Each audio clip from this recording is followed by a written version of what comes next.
Some call it deregulation. Others say it is liberalization. What is clear is that the price of petrol in the country has increased, and organized labor reacted immediately with the threat of a nationwide strike. What has been the reaction of the National Assembly? Well, that is what makes up our program for this week. Welcome, I'm Lanre Lasisi, and this is the Gavel. Now, on our trip through the activities of the National Assembly this week, we will also look at the sectorial debate in the House of Representatives and what has come to be known as the social media bill. Let's commence with the special session convened by the House of Representatives to consider the decision of the executive to increase the price of fuel. And then we will look at the position taken on the matter by the Senate.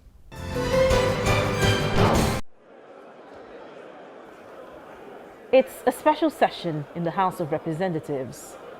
Federal lawmakers are sitting a day earlier than planned to discuss the federal government's increase of fuel price.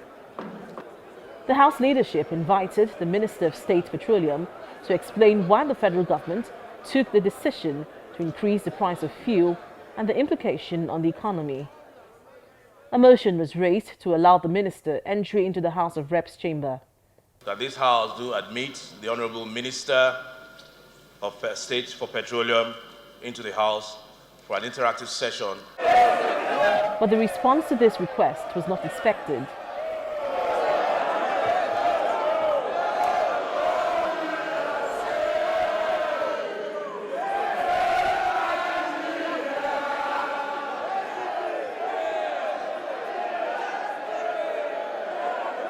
The Speaker looks on, not sure what to do next. Calm somewhat returned, lawmakers then went into a closed-door meeting to decide on the next line of action. Done with the closed-door meeting, the House invites the Minister of State for Petroleum into the chamber. Session do commence. The minister informs the lawmakers that the federal government had no option but to increase the price of fuel. Is this the right time to do this? There's never a right time. Where we are today, it is a time that is inevitable. We're in a situation where we have no option, really. If we have to pay salaries, if we have to continue development, we have to survive as a country. If we do not do what we're doing now, I've said in my materials that the queues will be back in very full force. There will be complete social disruption. FAC obligations will not be met.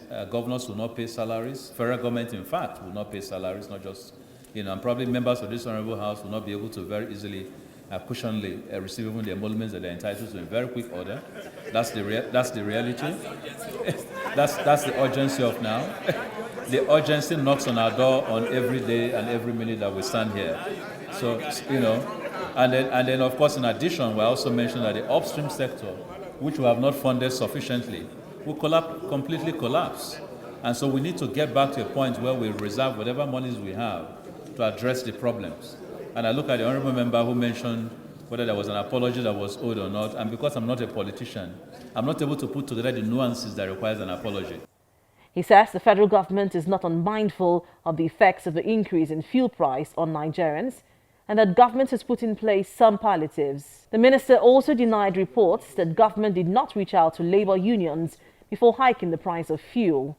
Government itself has provided a lot of social investment and spending palliatives. We have, I'm sure you're aware, we're spending over half a trillion that will impact over 8 million Nigerians in various spheres.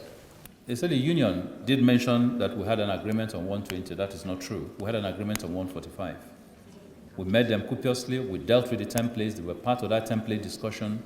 And as a matter of fact, they were the ones who indeed counseled that there was a need to ensure that the selling price of NNPC, which could be lower, should be as close to those of the private marketers, for the simple reason of the fact two things. One, if you sell at lower prices for NNPC in the city centers, you have complete chaos.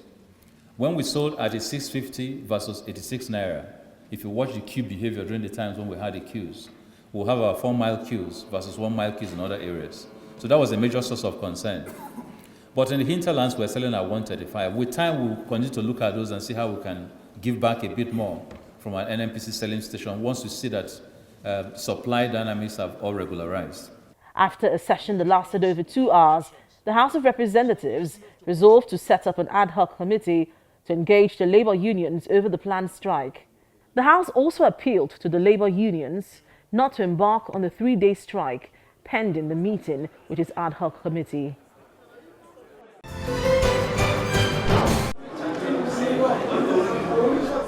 On Monday, the House of Representatives held a special session to discuss the new fuel price regime. It is the turn of the Senate to discuss the recent developments in the petroleum downstream sector on Tuesday. But they did this behind closed doors. After the executive session, the Deputy Senate President, who presides over the proceedings, reads the resolutions of the federal lawmakers at the closed-door meeting. We sympathize with the ordinary people of Nigeria on the hardships they are going through. The Senate will engage the federal government to find sustainable ways of improving the welfare of the people of Nigeria. 2, that we call on government to continue to engage the organized labor and other stakeholders to resolve the issues in order not to ground the system and impose more hardship on our people. And 3, the government should immediately start implementing palliatives or palliative measures contained in the 2016 Appropriation Act passed by the National Assembly. Addressing a news conference after the plenary, the Vice Chairman of the Senate Committee on Information says government is selling the wrong argument, saying the problem is not the hike in the price of fuel, rather it is the cost of transportation.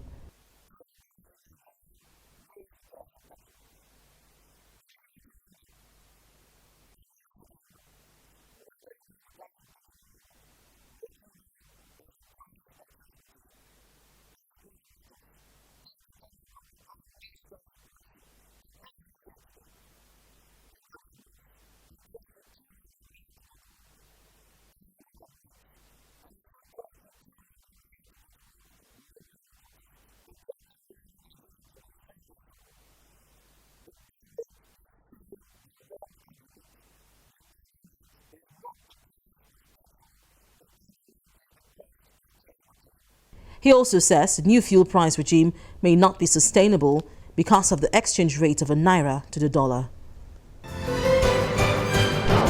Now, on Wednesday, the 18th of May, members of the Nigerian Labour Congress took to the streets to protest the fuel price increase. Now, the leadership of the National Assembly met with the Labour leaders. Here is how the meeting went. In an effort to resolve the ongoing face-off between the federal government and the Nigeria Labour Congress, NLC, over the new fuel price, the leadership of both chambers of the National Assembly met with the leadership of the NLC. The Senate President, Dr. Bukola Saraki, on Thursday, met with the NLC President, Comrade Ayuba Waba, in his office in a bid to resolve the impasse between the two sides.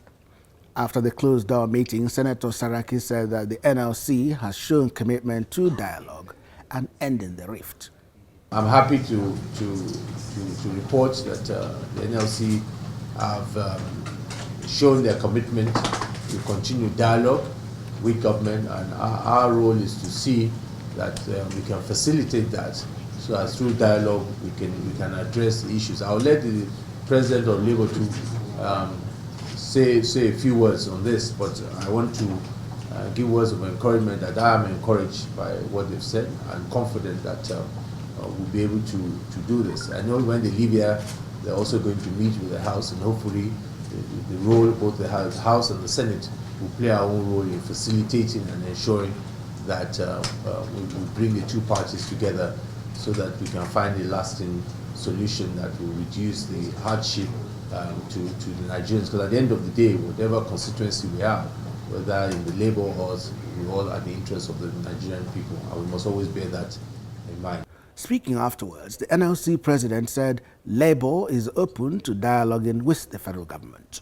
We have assured the Senate President that at no point have we walked out of government. In fact, when those issues were presented and the position of government was made known to us, and we did not actually agree, they requested that we should excuse them.